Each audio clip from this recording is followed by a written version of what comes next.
ठीक है, इसलिए कथा को मन से सुनना चाहिए और जो बातें अच्छी लगे उन्हें नोट करना चाहिए और उस पर अमल करने की कोशिश करनी चाहिए। वैसे आप लोगों को ना, जो आप श्रोता हैं, आपको एक कागज और कलम, छोटी सी डायरी, छोटा सा अपनी कलम रखना चाहिए। क्या होता है इससे, जो भी बात आपको अच्छी लगे, क्योंकि हम बहुत सारी बातें आपको सुनाते हैं, उनमें से कोई बात ऐसी होती है जो आपके दिल को छू लेती है, मन तक पहुंच जाती है। चूंकि आप लिख नहीं पाते, नोट नहीं कर पाते, तो यहाँ से उठते ही वो बात भूल जाती है, जबकि वो बात आपके बड़े महत्व की थी, काम की थी, पर आपने गौर भी किया, पर आप भूल गए। उठते ही आप भूल गए, दूसरे कामों में लग गए। तो विस्मरण, यदि आप अपने पास डायरी और पेन रखें और कोई बात अच्छी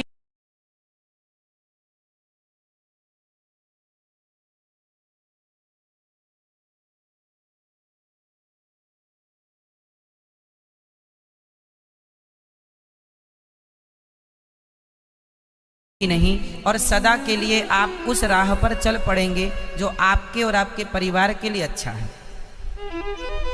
ये सुनना, अब हम बहुत सारा सुनाएं, आप बहुत सुने, आपको अच्छी भी बातें लगें, लेकिन उनसे आप बाहर निकलते सब भूल जाएं तो भी तो अर्थ नहीं है।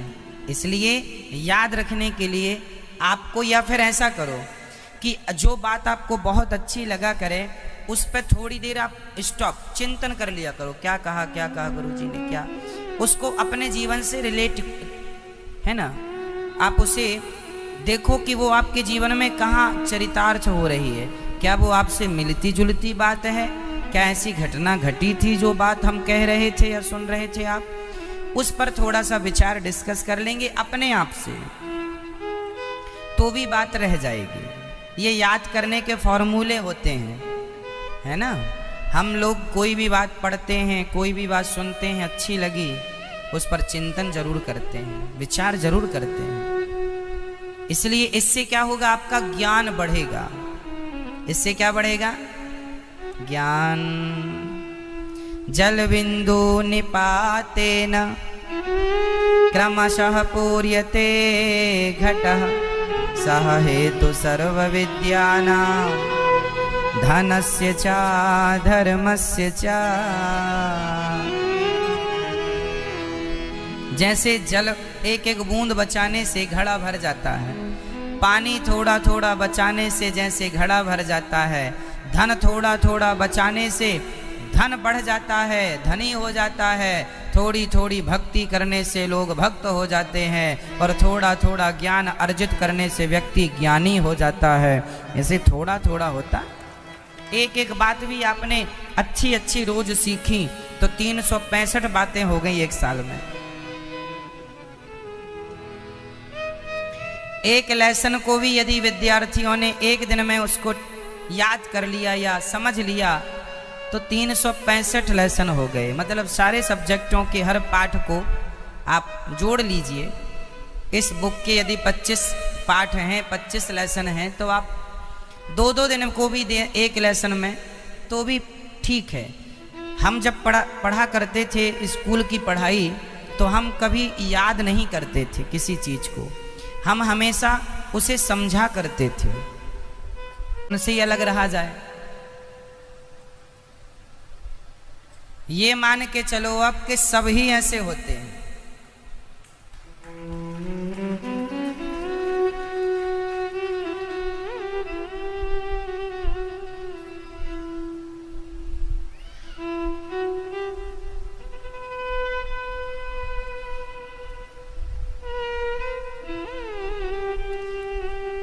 इसलिए कहा करता हूं, जो लोग गाय की गर्दन में तलवार चला सकते हैं, जो बकरा बकरी की गर्दन में तलवार चला सकते हैं, वो आपकी और हमारी गर्दन में तलवार चलाने में हिचकिचाएंगे नहीं, क्योंकि उनका तो अभ्यास है, उनका तो अभ्यास है, तलवार चलाते हैं वो। अब आप देखो कि कहीं गर्दन आपकी ना आ जाए, जो आप बड़े बने रहते, नहीं जी सब ऐसे नहीं हैं, बड़े पक्षधर बन जाते हो आप लोग।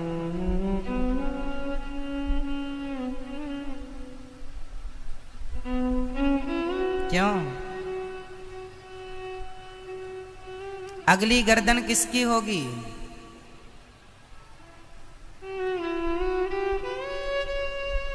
सावधान नहीं रहे, जागे नहीं, जीवन में रोग को और दुश्मन को कभी छोटा नहीं समझना चाहिए, हल्के में नहीं आंकना चाहिए। खासकर वो लोग ज्यादा खतरनाक होते हैं जो पीठ पीछे वार करते हैं। सामने से वार करने वाला दुश्मन खतरनाक नहीं होता, कम से कम संभलने का मौका तो मिलता है। इनमें तो हर वो चीजें हैं, पीछे से भी वार है, अपने भी बन जाते हैं, अपने बन के और पीछे से। एक तो अपना बन के और पीछे से मारे, अब क्या करे आदमी। इसलिए हम आपसे बस यही कहेंगे कि वो जमाना आज से अच्छा था जब बेटियों को झांसी की रानी बनाया जाता था। आज तुम्हारी बेटी के पास डिग्री है, लेकिन अकेली कागज की डिग्री तुम्हारी रक्षा कर लेगी? इसलिए अपनी बेटियों को मैं हमेशा से कहता आ रहा हूं, आप माने ना माने, मैं ये बात कई सालों से कहता चला आ रहा हूं कि अपनी बेटियों को झांसी की रानी बनाने की जरूरत है, अपने बेटों को महाराणा प्रताप पृथ्वीराज बनाने की जरूरत है, और बुद्धि में चाणक्य बनने की जरूरत है। चाणक्य बनो, बुद्धिमान बनो।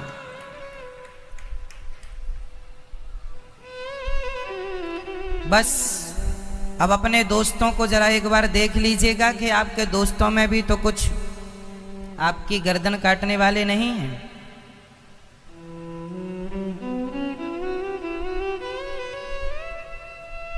यदि हैं तो फिर आप जानो और आपका दोस्त जाने।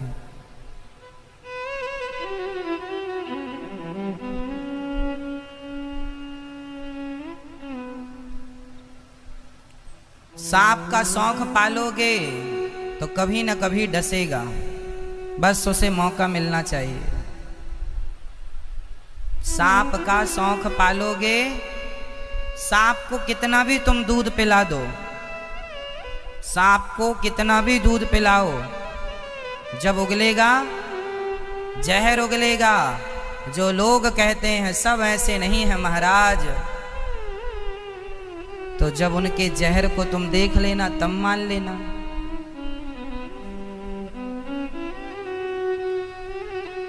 इसलिए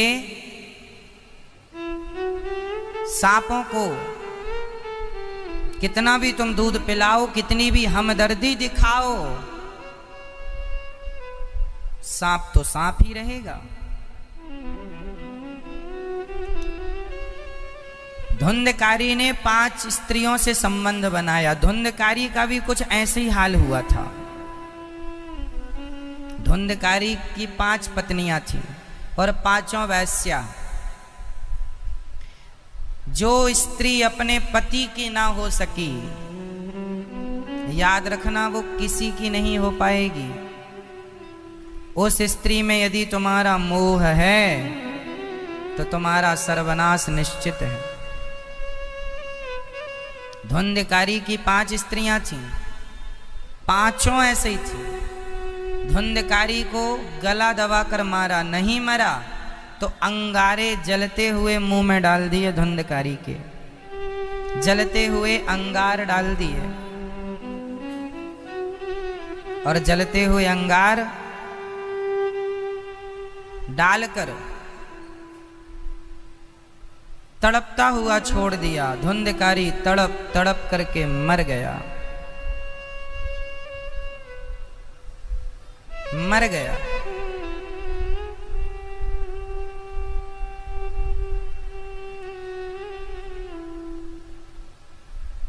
तड़प तड़प के धुंधकारी मर गया।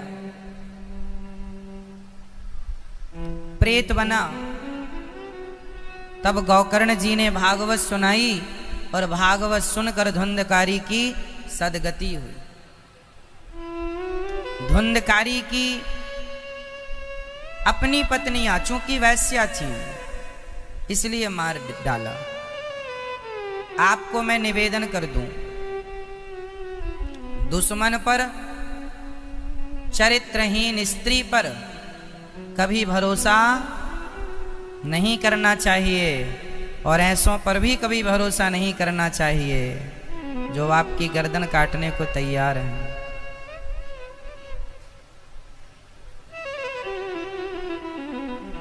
ठीक है।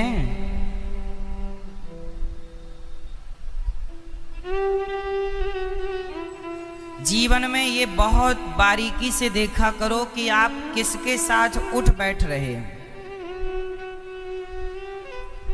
कहीं आप जिन्हें अपना शुभ चिंतक समझ रहे हैं, कहीं वो आपसे ईर्ष्या तो नहीं रखते। फॉर एग्जाम्पल,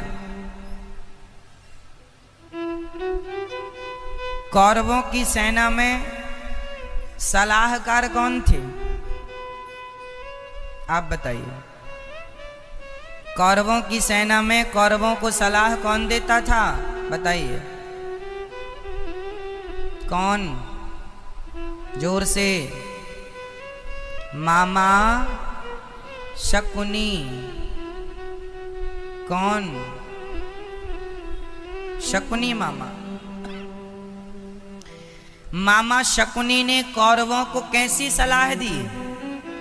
ए दुर्योधन, जाओ जुआ के लिए बुलाओ पांडवों को। दुर्योधन ने बात मान ली, जुआ के लिए बुलाया। जुआ में दाव लगवाया, मैं पासे फेंकूंगा, मेरा जीत होगी। शकुनी ने बोला दुर्योधन से, पांडव हार चुके थे सारा राज्य, अपने आप को भी, अब क्या बचा? तो शकुनी ने कहा एक दाव और बाकी है। क्या? शकुनी ने कहा दुर्योधन अभी द्रौपदी है। किसने बोला था ये? शकुनी ने। और द्रौपदी को जुआ पर, दाव पर लगाया, द्रौपदी हार गई। फिर द्रौपदी को पकड़ के लाओ, फिर उसके कपड़े उतारो, अपमानित करो, जलील करो। आग किसने लगाई? शकुनी ने। शकुनी ने क्यों आग लगाई? दुर्योधन कहते थे कि ये मेरा मामा है, गांधारी कहती थी ये मेरा भाई है, धृतराष्ट्र कहते थे ये मेरा साला है, परंतु ये हस्तिनापुर का दुश्मन था तो गांधारी का भाई। लेकिन जिस दिन गांधारी का विवाह धृतराष्ट्र से हुआ था, उसी दिन इस शकुनी नाम के आदमी ने कसम खा ली थी कि मेरी बहन का जबरदस्ती अंधे से विवाह कर दिया भीष्म पितामह तुमने, मैं तुम्हारा सर्वनाश ना कर दूं तो मेरा नाम शकुनी नहीं। ये शकुनी अपना बन के ये सर्वनाश करने की प्लानिंग में था और पास भी हो गया। पास भी हो गया। ऐसे गद्दार जो आपके घर में घुसे हैं, कैसे बचोगे? विवेक से। वक्त है तो पहचान लो कौन आपका है, कौन आपका नहीं।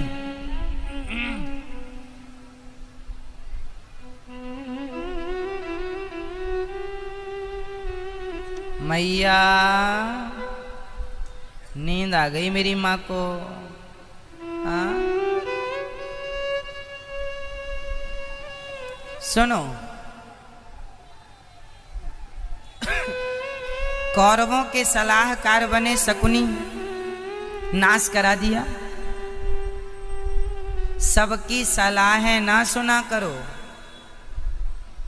सबकी पड़ोसन की, पड़ोसी की, गली चलते आदमी की तुम सलाह मान लेते हो।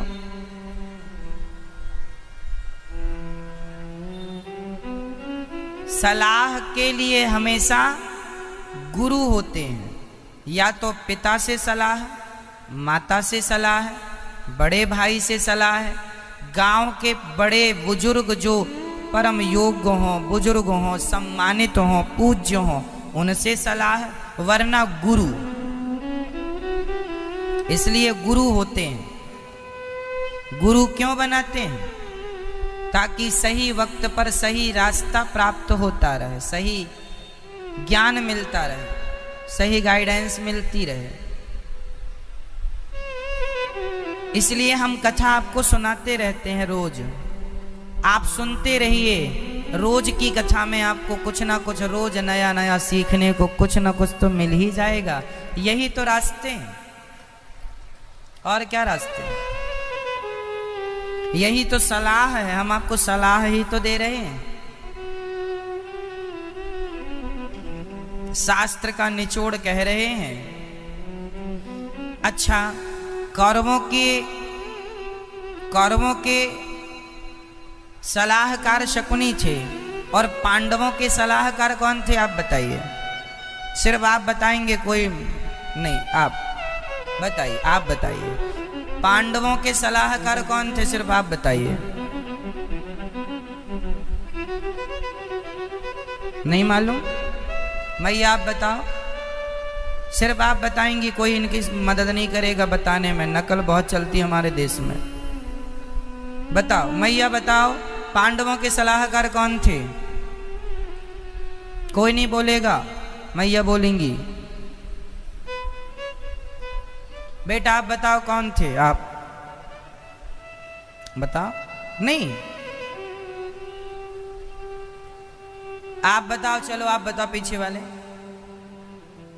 पांडवों के सलाहकार कौन थे? दुर्योधन। मिलो, अभी मिलना, आपका सम्मान वगैरह करेंगे। मैया बताएंगी अब। हाँ, 4 बार भागवत सुनी हमारी मैया ने। पांडवों के सलाहकार हैं भगवान श्री।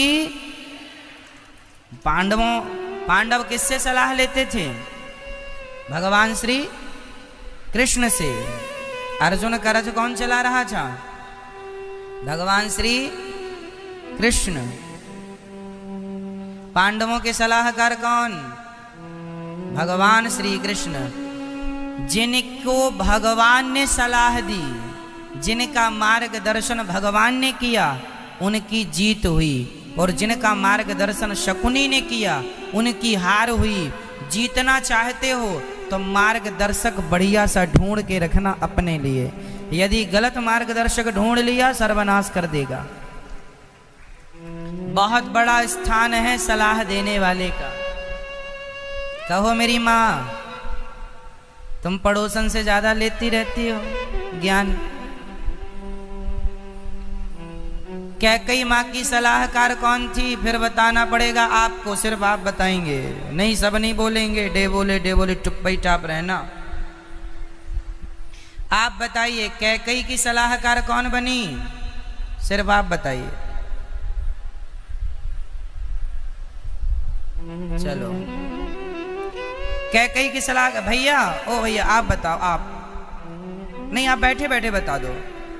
मंथरा। वाह, पीछे वाले भक्त बड़े इंटेलिजेंट होते हैं। आगे वाले भी होते हैं। आगे वालों को क्या है, मौका नहीं मिलता ना। पीछे वालों को जब तक इनसे पूछे तब तक उनको समझने का मौका मिल जाता है। बात ये है, संभलने का मौका। वैसे सही है, सावधान ही रहिएगा। कोई भी सवाल हम आपसे कर सकते हैं। चलो, कैकई माता की सलाहकार कौन? मैया कौन? ये मैया बताएंगी कौन? कौन? मंथरा। कैकई की सलाहकार मंथरा। जब मंथरा ने सलाह दिया कैकई को, तो विनाश कर दिया कि नहीं? बोलो हाँ या ना। यदि कैकई जैसी माँ, कैकई कोई सामान्य स्त्री नहीं है, कैकई माता को तुम ऐसी ऐरी गैरी ना समझ लेना, कभी अपमान ना कर देना। कैकई माँ भरत जैसे परम भक्त की माता है। कैकई माता भरत जैसे परम भक्त की माता है।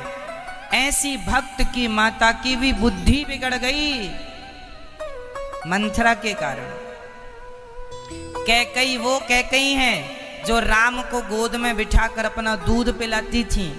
कौशल्या का दूध कम पिए हैं राम जी, कैकई माँ का दूध ज्यादा पिए हैं राम जी। जिनको कैकई ने अपना दूध पिलाया, जिन राम की ये आरती उतारती हैं, जिन राम को नहवाती हैं, कपड़े पहनाती हैं, कंघी करती हैं, जिन राम का दिन में 10, 50, 100 बार दर्शन करती हैं, उन राम के दर्शन के बाद भी कैकई माँ की कुसंग के कारण बुद्धि बिगड़ गई। किसके कारण बिगड़ गई? किसके कारण? किसके कारण? जोर से, कुसंग के कारण। कुसंग के कारण।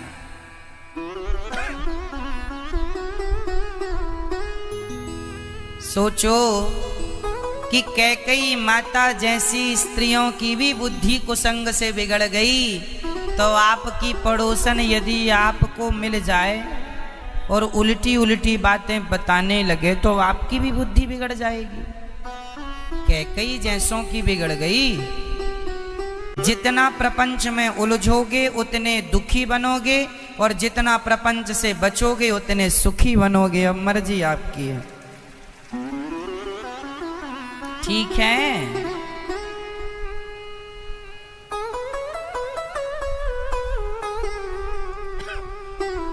कैकई, दुर्योधन सब कुसंग का शिकार हो गए।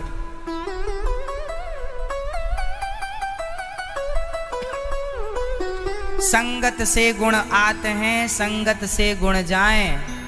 लोहा जड़ा जहाज में पानी में उतराए। संगत इसलिए कहा, संगत कर अच्छे लोगों की, दवा मिल जाएगी सभी रोगों की। सभी रोगों की दवा अच्छी संगति में।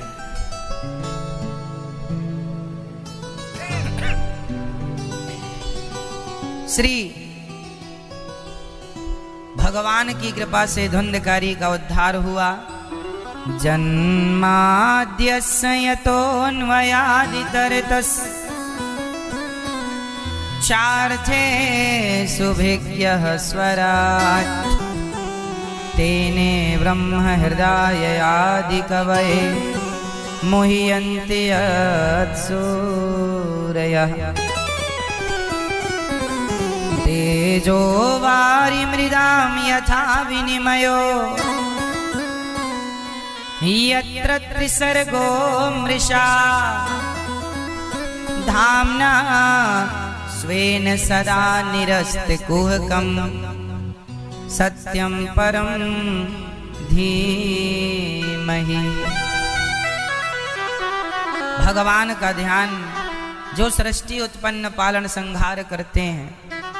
धर्मः प्रोज्झित कैतवोऽत्र परमो निर्मत्सराणां सतां वेद्यं वास्तवमत्र वस्तु शिवदं तापत्रयोन्मूलनम्। श्रीमद्भागवते महामुनिकृते किं वा परैरीश्वरः सद्योरद्यवरुध्यतेऽत्र कृतिभिः शुश्रूषुभिस्तक्षणात्। निगमकल्पतरोर्गलितं फलं शुकमुखादमृतद्रवसंयुतं पिबत भागवतं रसमालयं मुहुरहो रसिका भुवि भावुकाः। श्री सुखदेव भगवान को प्रणाम करते हैं, व्यास जी महाराज को प्रणाम करते हैं और मनुष्य के धर्म की बातें करते हैं। मनुष्य का धर्म क्या है? मनुष्य का धर्म क्या है? बताओ, जवाब दो। यदि मैं व्याख्या करने लग जाऊं ना तरीके वाली, तो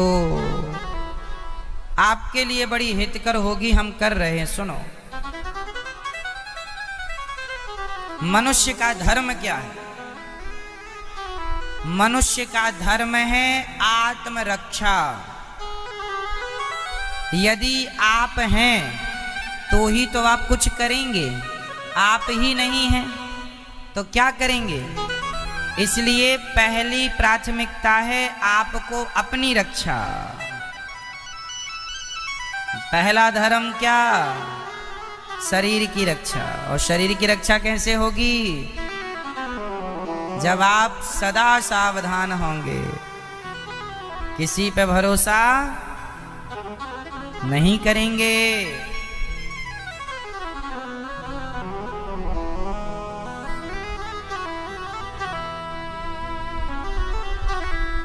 सावधान। अपने आप को हमारे, आप देख लो, झांसी की रानी तलवार चलाती थी। गुरु गोविंद सिंह जी लड़ गए ना, सबसे पराजित कर दिया दुश्मनों को। महाराणा प्रताप, पृथ्वीराज जी, शिवाजी, कौन है ये लोग? जो आदमी अपनी रक्षा कर सकता है वही देश की भी रक्षा कर सकता है। जो अपनी नहीं कर सका, देश की नहीं करेगा। इसलिए मेरे हर शब्द के मायने समझ लो। हर शब्द का मायना यही है, अर्थ यही है कि आप अपनी रक्षा करें, अपने को स्ट्रांग बनाएं, मजबूत बनाएं।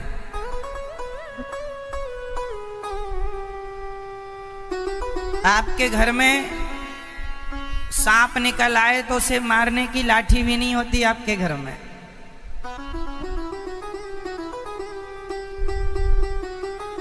क्यों मैया? जो आप कहते हैं ना महाराज जी, हिंदू बड़ा दयावान होता है, कहीं तुम्हारी ये दया कायरता ना बन जाए। दया करना अच्छी बात है, पर कितनी करना चाहिए? दया के कारण ना पृथ्वीराज चौहान को भी पश्चाताप करना पड़ा था। दया के कारण पृथ्वीराज चौहान जी को क्या करना पड़ा? पश्चाताप। कथा पता है?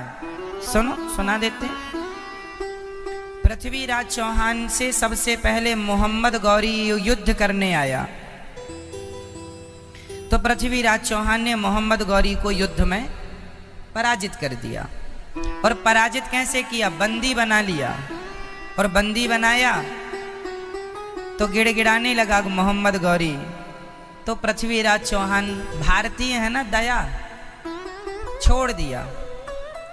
दूसरी बार फिर आया, फिर बंदी बनाया, फिर गिड़गिड़ाया, फिर छोड़ दिया, फिर आया, कई बार छोड़ा। अंत में मोहम्मद गौरी ने क्या किया? जयचंद्र से दोस्ती कर ली। ये जयचंद्र कौन थे? पृथ्वीराज चौहान के ससुर, संयोक्ता के पिता। क्योंकि वो इनसे प्यार करती थी तो इनने विवाह कर लिया। तो उसको बुरा लग गया जयचंद्र को कि मेरी बेटी को उठा के ले गए मेरे घर से। पृथ्वीराज चौहान ने गलत किया और दुश्मन बन गए खुद के ससुर। फिर क्या हुआ? जयचंद्र ने हाथ मिलाया मोहम्मद गौरी से, तो उसकी सेना और इसकी सेना मिल गई तो वो हो गए बलवान। उन्होंने पृथ्वीराज चौहान को बना लिया बंदी। जयचंद्र ने कहा कि पृथ्वीराज को तुम ले जाओ और ये इनका राज्य सिंहासन मुझे दे दो।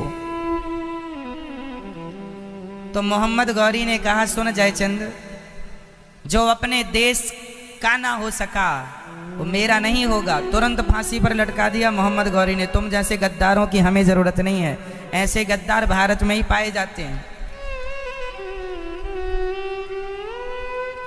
उसने तुरंत उसे फांसी, उसका साथ लिया, उससे इनको हराया और उसे भी मार दिया।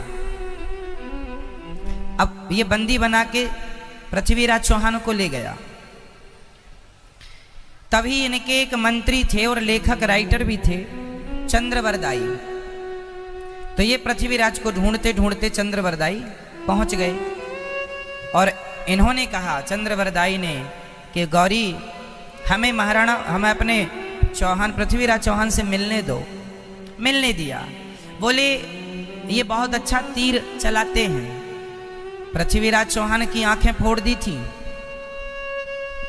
गौरी ने, आंखें फोड़ दी। फिर भी चंद्रवरदाई ने कहा कि ये बाण अच्छा चलाते हैं, शब्द भेदी बाण, चलवाओ इनसे। उसको लगा अंधा तो है ही, देख लेते हैं तमाशा। अब पृथ्वीराज चौहान ने लाख बार कहा, मैंने इसे क्यों माफ किया, क्यों माफ किया, क्यों माफ किया, कहीं आपको भी बाद में पश्चाताप ना करना पड़े कि क्यों माफ किया, क्यों माफ किया, क्यों माफ किया। नहीं करते तो आज ये दिन देखने ना पड़ते।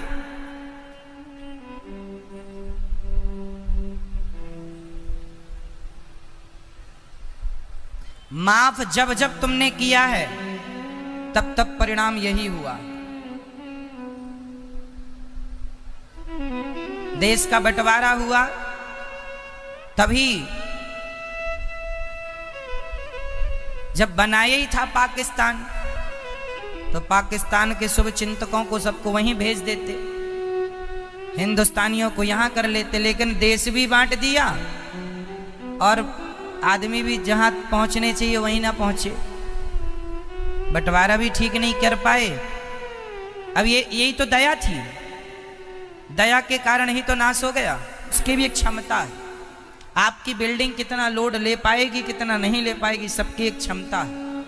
आपकी गाड़ी कितना लोड ले पाएगी, कितना नहीं लेगी, क्षमता है। आप कितना वजन उठा सकते हैं, 10 किलो उठा लेंगे, 20 किलो उठा लेंगे, 25 किलो उठा लेंगे, 40 किलो उठा लेंगे। पर कोई आपकी क्षमता 50 किलो की है और कोई 150 किलो रख दे तो कमर टूट जाएगी। हर व्यक्ति की एक क्षमता होती, सीमा है। सहने की भी एक सीमा है, बर्दाश्त करने की भी एक क्षमता है, सीमा है, कितना करेगा। इसलिए अपने साथ हो रहे अत्याचार को कहिए, प्रकट कीजिए, विरोध कीजिए। अपनी आवाज उठाना आपका अधिकार है। आप गलत को भी स्वीकार करते हैं, इससे गलत करने वालों के और बल बढ़ जाता है। कोई बोले ही नहीं,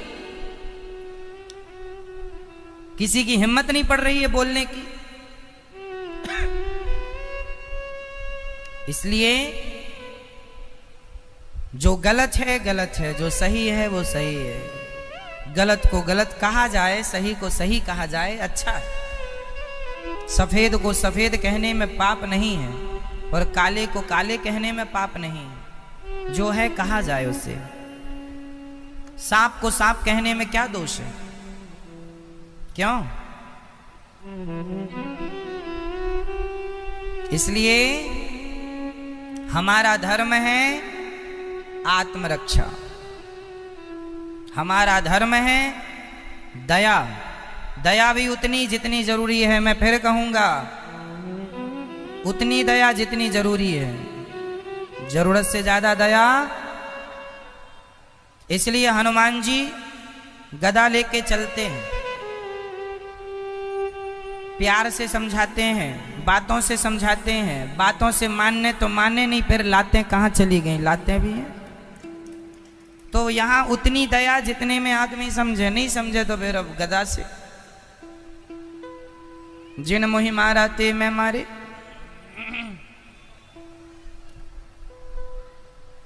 हिंदुस्तान, आपको क्या लगता है हमारा देश स्वतंत्र है? मुझे तो नहीं लग रहा है कि हमारा देश स्वतंत्र है।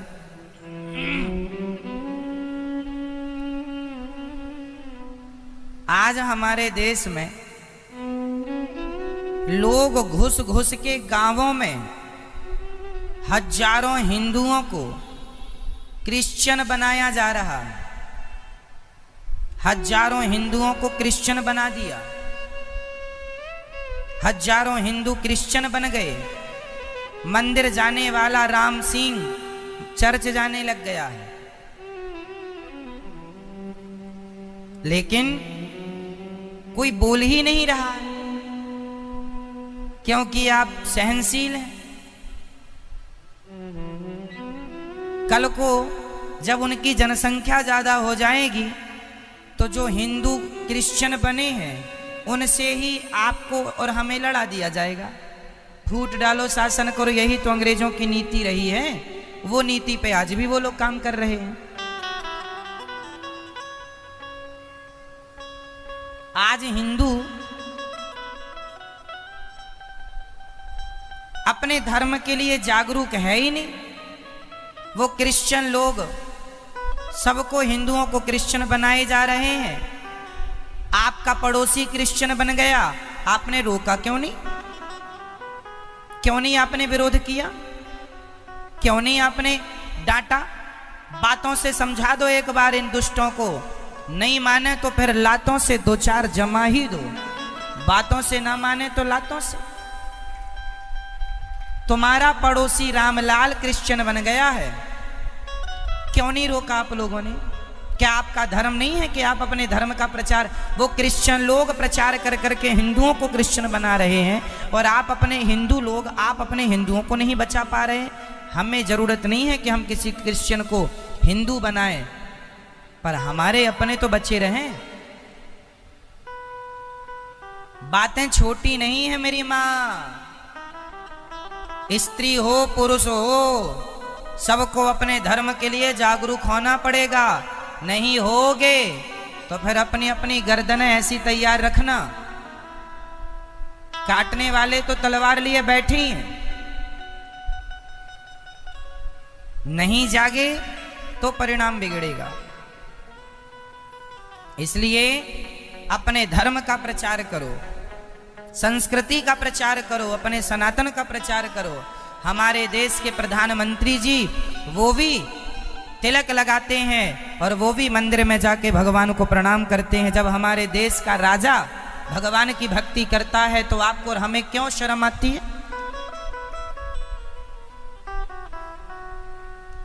करना चाहिए, आपको भी तिलक लगाना चाहिए। क्रिश्चियन लोग, क्रिश्चियन स्कूल जितने होंगे वहां के क्रिश्चियन टीचर क्रॉस लगा के आते हैं खुद, लेकिन बच्चा कलावा पहन के चला जाए तो कहते हैं कलावा उतारो। हाँ या ना? उनको बोल दो ना कि तुम पढ़ाने बैठे हो कि कलावा देखने बैठे हो। पढ़ाओ, तुम्हें क्या करना कलावे से?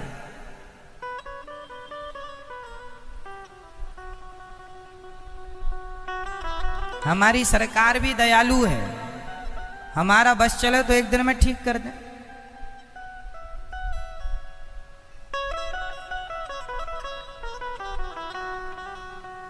भाई पढ़ाने बैठे हो, बच्चा कलावा पहने, हिंदू है तो कलावी पहनेगा, घर में सत्यनारायण भगवान की कथा हुई है तो कलावा बंधेगा हाथ में, इसमें क्या है?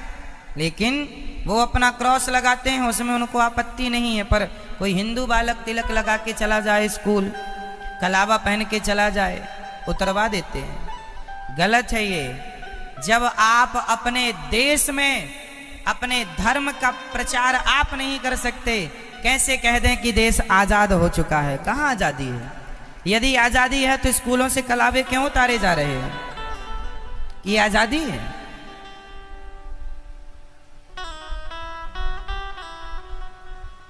क्यों नहीं अपने धर्म का हम प्रचार कर सकते अच्छे से, और आप क्यों नहीं करते? आपका पड़ोसी बदल रहा है, धर्म बदल रहा है, आप क्यों नहीं रोकते? क्या हमारी ही जिम्मेदारी है, आपकी नहीं है? क्या भारतीयों की जिम्मेदारी नहीं है कि आप अपने सनातन, अपने धर्म की रक्षा आप करें? क्या उस अकेली झांसी की रानी की जिम्मेदारी थी देश की आजादी? क्या हर लड़की की जिम्मेदारी नहीं है? क्या हर स्त्री की जिम्मेदारी नहीं है? क्या विवेकानंद, क्या महाराणा प्रताप, पृथ्वीराज की ही जिम्मेदारी है देश की आजादी की? क्या आपकी और हमारी नहीं है? हमारी और आपकी भी उतनी जिम्मेदारी है जितनी महाराणा प्रताप, पृथ्वीराज, शिवाजी इत्यादि महापुरुषों की थी। इसलिए धर्मो रक्षति रक्षितः, जो धर्म की रक्षा करता है तो धर्म भी उसकी रक्षा करता है, जो धर्म की रक्षा नहीं करता धर्म कतई उसकी रक्षा, बोलो, नहीं करता। तो आज के बाद यदि आपकी गली मोहल्ले में कोई आ गए और क्रिश्चियन धर्म के हिंदुओं को यदि बरगला कर बदलवाया तो आप क्या करेंगे? बातों से समझाना, एक बार नहीं माने तो जोर से बोलो, बातों से नहीं तो लातों से। पुलिस कंप्लेंट कराइए कि ये हमारे पड़ोसी के रामलाल को ये क्रिश्चियन बना रहे हैं।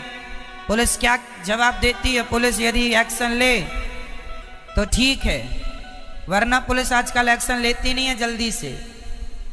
कन्हैया के लिए एक्शन ले लिया होता तो उसकी गर्दन बच जाती। कराई तो थी शिकायत उसने, धमकियां मिल रही थी उसको, पर सिस्टम तब जागता है जब सब हाथ से निकल जाता है। इसलिए ये दुनिया नहीं जागेगी, बातों से आप समझाओ, वरना लातों से आपको ही समझाना पड़ेगा। अपने धर्म के लिए आपको खड़ा होना पड़ेगा।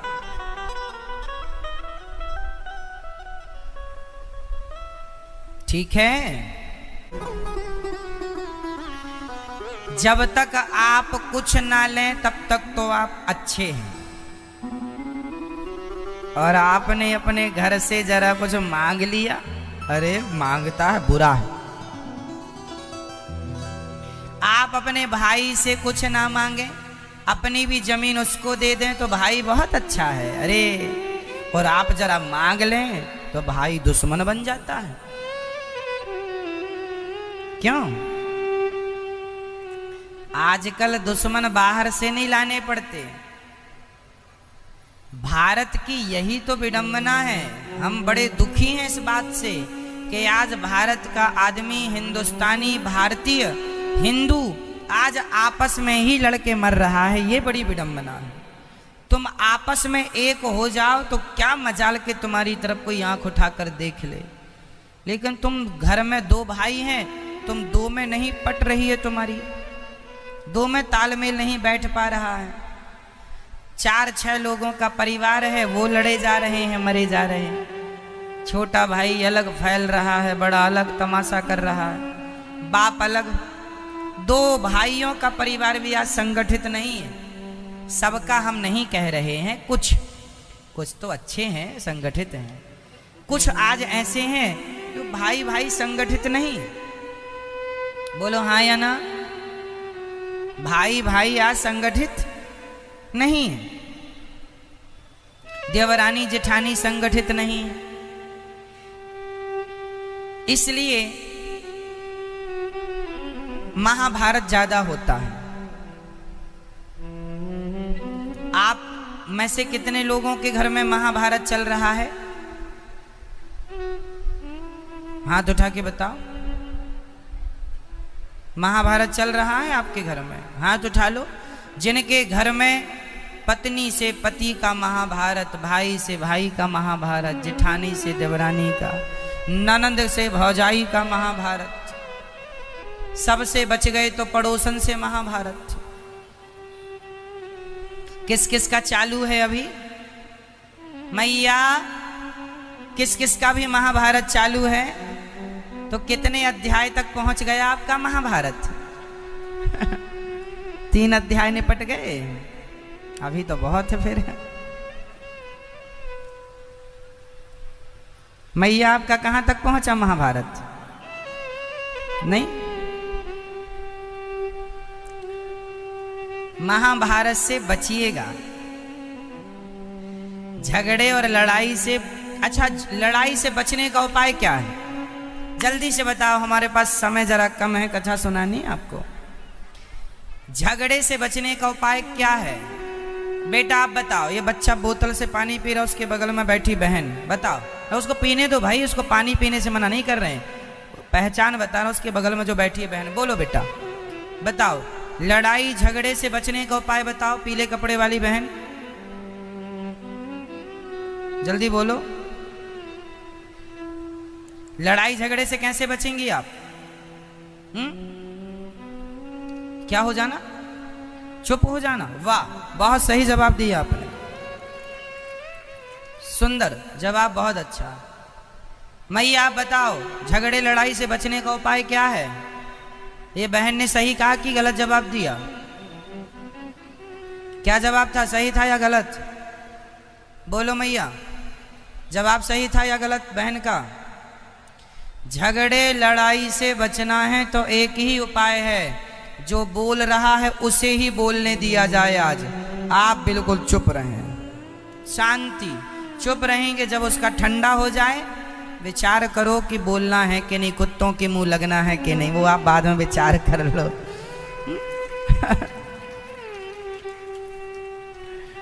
अब आप ये देखो कि कुत्तों के मुंह लगना है कि, वो गली में 2-4 भौंक रहे थे सवेरे सवेरे, और हम भी भौंक जाएं तो 4 तो वो, 5वें हम। इसलिए सवेरे सवेरे यदि एक भौंक रहा है तो उसी को पूरा कर लेने दो भाई, तो ही अपने अध्याय पूरे कर ले। तो अपने अध्याय पूरे कर ले, हमारे अध्याय ना खुलवा। मौन रहो तो ही अच्छा है, कम से कम विष मत घोलो। बोलो यदि पहले तुम तौलो, फिर मुख को खोला करना। पुष्प नहीं बन सकते हो तो कांटे बनकर। तो झगड़े लड़ाई से बचने का उपाय है चुप रहना। तो आज से कौन कौन ये उपाय उतारेगा जीवन में? कौन कौन? आप नहीं उतारेंगे? आप उतारते हैं, चुप रहते हैं आप। तो हमारी मैया तो कुछ बोलती नहीं होंगी आपको।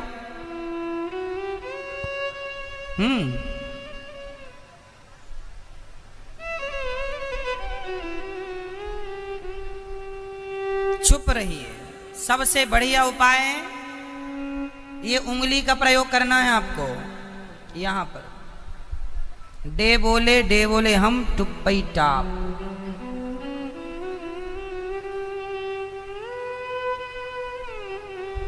बच जाओगे बहुत बड़े झंझट से।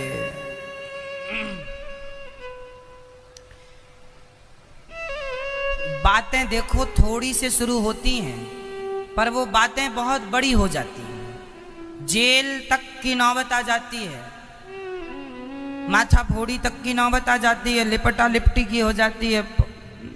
तुम सिर फोड़ो, फिर वो सिर फोड़े, इस तक बात पहुंच जाती है। इससे अच्छा है चुप रहे, समय बचेगा। तो महाभारत में एक चीज समझनी है कि यदि आप बोलते हैं तो महाभारत होगा, नहीं बोलते तो महाभारत कभी नहीं होगा। तो आप में से अब कौन कौन महाभारत अपना खत्म करना चाहते हैं? चाहते हो खत्म करना तो बिल्कुल चुप, सब खत्म हो जाएगा, पूरा युद्ध खत्म, विराम, आपकी जीत हो जाएगी। और फिर आपको ज्यादा ही इन्वॉल्व होना है तो फिर करते रहो भाव भाव भाव भाव। महाभारत में 99 कौरव मारे गए। दुष्ट दुर्योधन की मृत्यु का समय नजदीक आ गया। माता गांधारी ने भगवान श्री कृष्ण से कहा, कन्हैया देखो कुछ लोग अपनी गलतियां नहीं देखते, आपको ही आरोप लगाएंगे तुम ही गलत हो। गांधारी ने कहा, कन्हैया आप चाहते तो महाभारत रुक सकता था।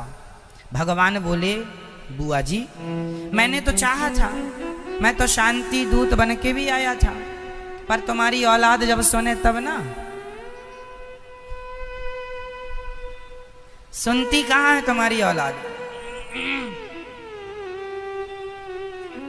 तो गांधारी माँ ने श्राप दे दिया, कन्हैया हम आपको श्राप देंगे। हाँ हाँ बुआ जी दे दो। आप चाहते तो हमारे बच्चों को बचा लेते, 100 के 100 मर गए, एक भी नहीं बचा। जाओ आपको श्राप देती हूँ, जैसे मेरे सामने 100 मर गए मेरे बच्चे, तुम्हारे सामने तुम्हारा पूरा वंश नष्ट हो जाए, जैसे हमारी आंखों के सामने हमारा वंश नष्ट हो गया। भगवान ने कहा लो। आदमी बस अपनी गलती नहीं देखता, बाकी सामने वाले को जितना गलत कह सकता है सो कहता है। चलनी ने सुई से कहा, अरे सुई बहुत अच्छी हो तुम, पर तुम में एक छेद है, हमें बार बार दिखता है। किसने कहा? जोर से किसने?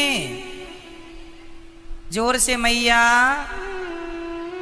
ओ मैया बोल दो मेरी माँ। किसने कहा? चलनी ने। चलनी ने कहा, सुई बहुत अच्छी हो, पर तुम्हारा एक जो छेद है ना वो हमें बहुत दिखता है। चलनी कह रही है सुई से कि तुम में एक छेद है, और चलनी में कितने छेद हैं? चलनी में कितने छेद हैं? बहुत सारे। खुद में बहुत हैं तो खुद के बहुत भी नहीं दिख रहे हैं, और दूसरों का एक भी दिख रहा है। यही हाल आज की समाज का है कि खुद में अवगुण लाख हैं, वो तो दिखते नहीं, और दूसरों के अवगुण देखने चले कि तुम बुरे हो, तुम बुरे हो, तुम बुरे। कोई बुरा नहीं। बुरा जो देखन, बुरा जो देखन में चला, बुरा न मिलिया कोई, जो दिल खोजा आपना, हमसे बुरा न कोई। सबसे बुरा कौन? सबसे बुरे कौन? सबसे बुरा कौन मैया बताएंगी? ये मैया बताएंगी पीली और पिंक वाली मैया। मैया बताओ सबसे बुरा कौन? हम। सही? आप बुरी हो? बोलो हाँ या ना। आप बुरी हो मैया? नहीं, ये मैया अच्छी है। ए मैया, ओ पड़ोस मैया सुनो, आप बुरी हो?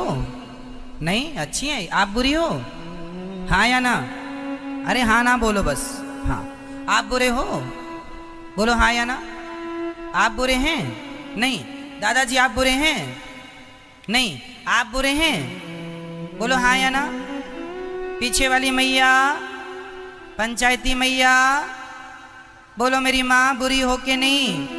बोलो हाँ या ना। क्या? स्पष्ट वाला सिर हिलाओ। बुरी हो मैया? आप बुरी हो? आप बुरे हैं? आप बुरे हैं? हाँ जी, हम बहुत बुरे हैं। हम इतने बुरे हैं कि हम अपनी बुराइयां बताएं तो इतना बड़ा पुथन्ना तैयार हो जाएगा, कोई लिखे हमारी बुराइयां तो। हम इतने बुरे हैं, लेकिन हम कभी अपने को बुरा नहीं कहते। कुछ लोग कह रहे नहीं हम बुरे ही नहीं है, हम तो अच्छे हैं। क्या अच्छी हो मैया बताओ? हम बुरे हैं। बुरा जो देखन मैं चला, बुरा ना मिलिया, जो दिल खोजा आपना, हमसे बुरा ना। हम सबसे बुरे हैं। इसलिए जब आप किसी को बुरा कहते हैं तो एक उंगली सामने वाले की तरफ होती है, पर 3 उंगली आपकी ओर इशारा करती हैं कि सामने वाला 1% बुरा है, तो आप 3% बुरे हैं, 3% ज़्यादा। ये 3 आप कहिए तू बुरा है, देखो ये 3 हमारी तरफ हो गई कि नहीं? तुरंत हो गई। तो सामने वाला 1% बुरा है तो आप कितने %? आप ही ज्यादा बुरे हैं। इसलिए दूसरों को बुरा ना कहा जाए, अपनी कमियां ठीक की जाएं, अपनी बुराइयों को ठीक किया जाए, अपने को अच्छा बनाया जाए। क्या अच्छा बनाया जाए? अपने को बेहतर किया जाए, अपनी साफ सफाई की जाए। हम में भी जो कमियां हैं, चलनी ने सुई से कहा तुम बुरी हो। चलनी बहन जरा अपने को भी देख लो।